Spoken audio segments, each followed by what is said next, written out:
Good morning everyone. आज जो हम डील कर रहे हैं वो है डोमेन टेस्टिंग। तो डोमेन कहने का मतलब क्या है कि एक जो है लेस देन वैल्यू है, यानी कि एक यहाँ से एक रेंज के विचार, यानी कि जिस रेंज में है वो रेंज टेस्ट करने को ही हम लोग बोलते हैं डोमेन टेस्टिंग। रेंज कहने का मतलब क्या है, जैसे 1 से 10, यानी कि वैल्यू जो है 1 से 10 के बीच में लाई करना चाहिए, तो that is the domain of the value.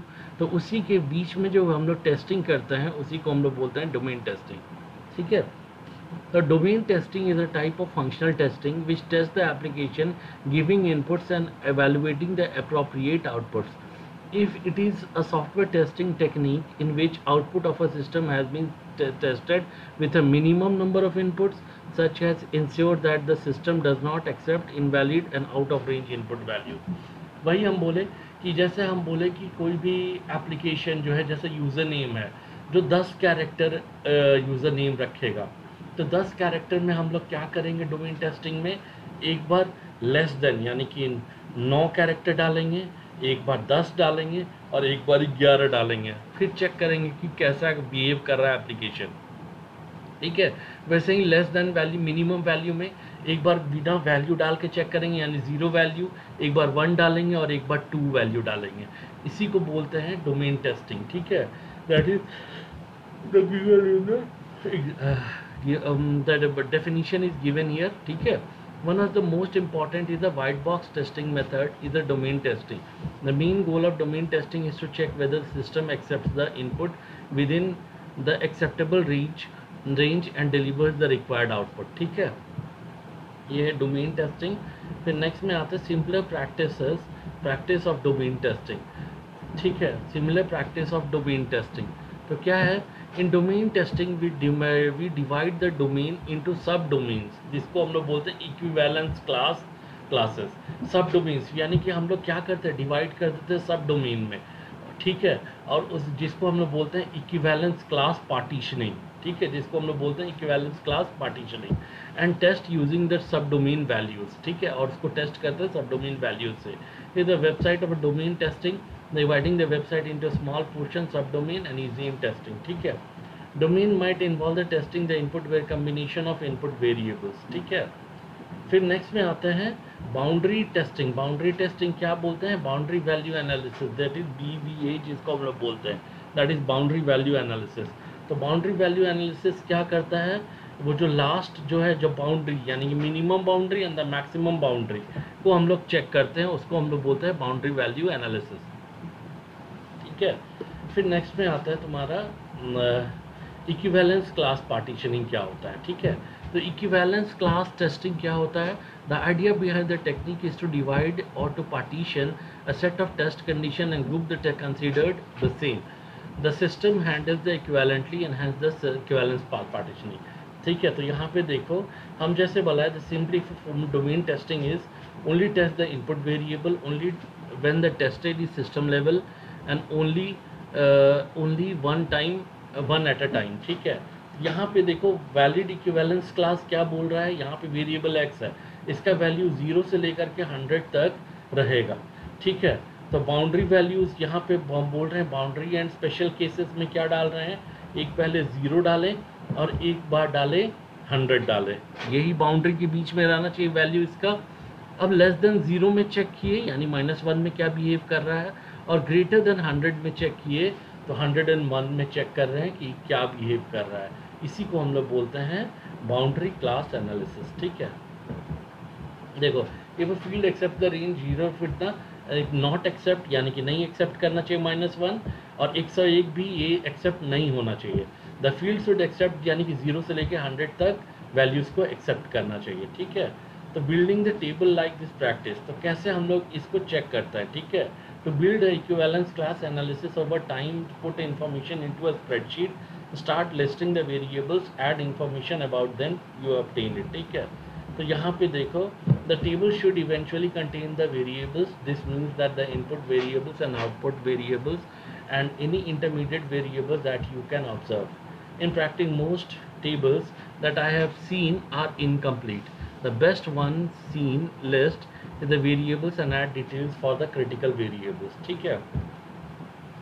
तो domain testing strategy, While domain testing, you need to consider the following things. क्या है? What domain we are testing, how to group the values into classes, which values of the classes to be tested, and how to determine the result. ठीक है, यहाँ पे आता है. तो यानी कि what is domain testing?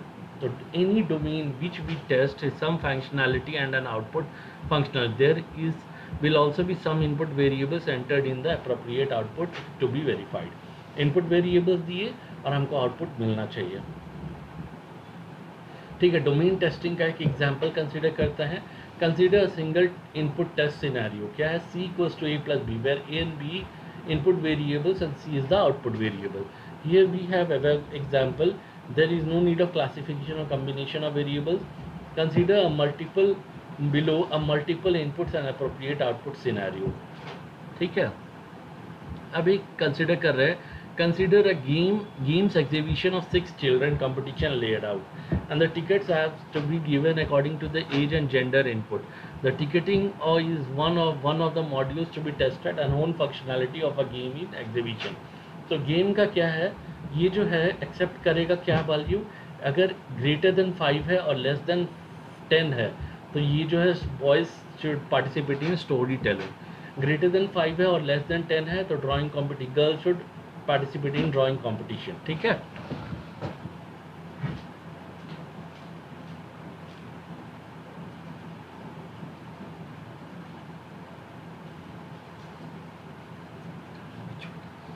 फिर third is age is greater than 10 and less than 15. The boy should participate in quiz. Age is greater than 10 and less than 15. The girl should participate in essay writing. Age is less than 5. The both boys and girls should participate in rhymes competition. And age is greater than 15. Both boys and girls should participate in poetry competition. Here the input will be age, gender, and hence the ticket for the competition will be issued. This case partition of input is simply grouping of values come into the picture. ठीक है, तो how the group of values into classes. ठीक है, into classes. तो यहाँ पे क्या है? यहाँ पे as we discussed there are two types of partitioning. एक है equivalence class partitioning. Equivalence partitioning is a software testing technique which divides the input data of a software unit into the partitions of equivalent data and which tests the test cases which can be derived and principal test cases designed over the competition part. Boundary value analysis. तो ये दोनों चीज़ को हम लोग यहाँ पे देखते हैं. क्या है? equivalence class partitioning और boundary value analysis. ठीक है, तो ये हम लोग जो है क्लासेस में बांट दिए. Children of 5 to 10, children of age less than 5, children of age group 10 to 15 और children of age group more greater than 15. ठीक है, तो which values are picked, यहाँ पे हम लोग लेते हैं which values of classes are to be tested. तो क्या है? The values picked for testing should be in the boundary values. तो boundary values क्या होगा? Boundaries are representative of equivalence. We sample items from them. They are most likely to expose the error and other classes members, so they are better in representative. The best representative of equivalence class is the value between the range.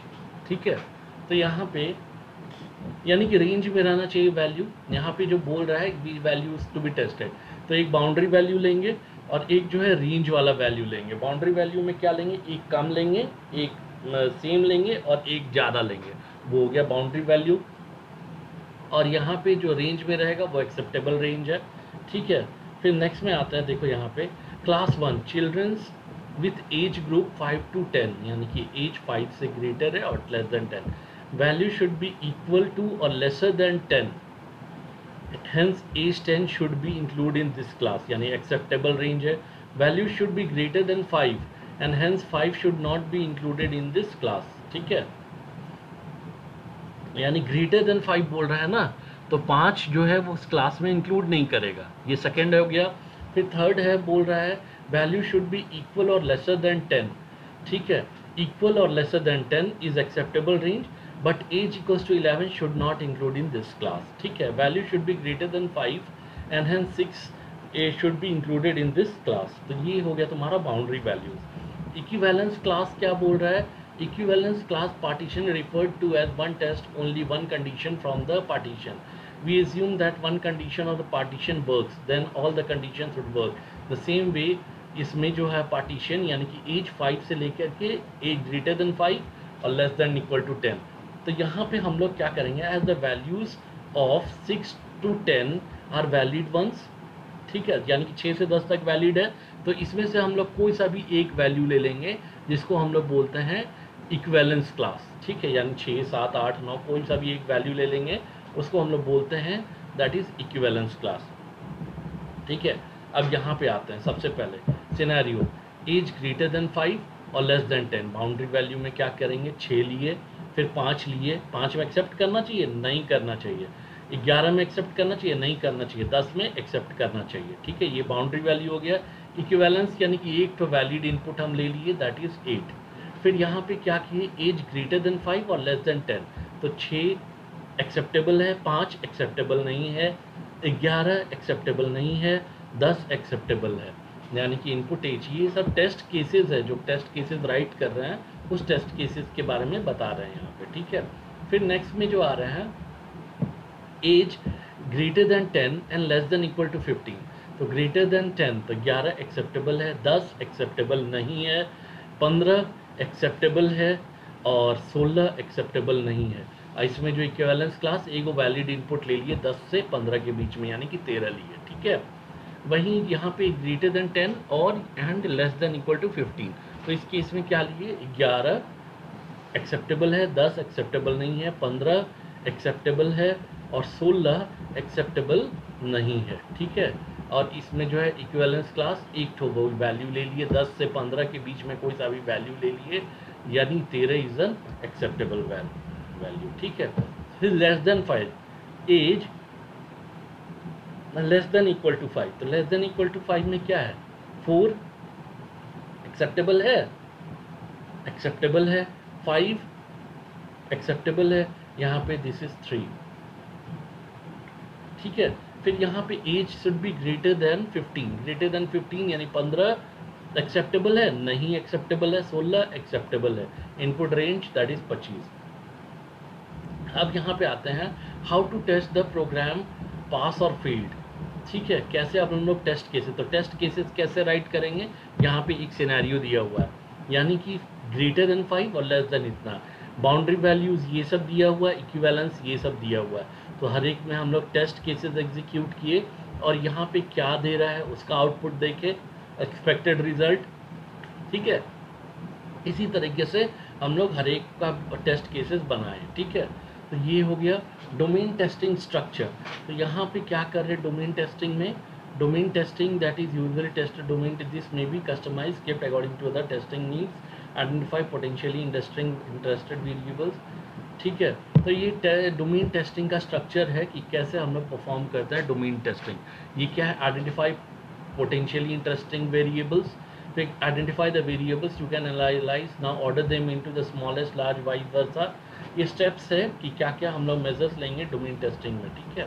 तो this is the all about the domain testing, okay.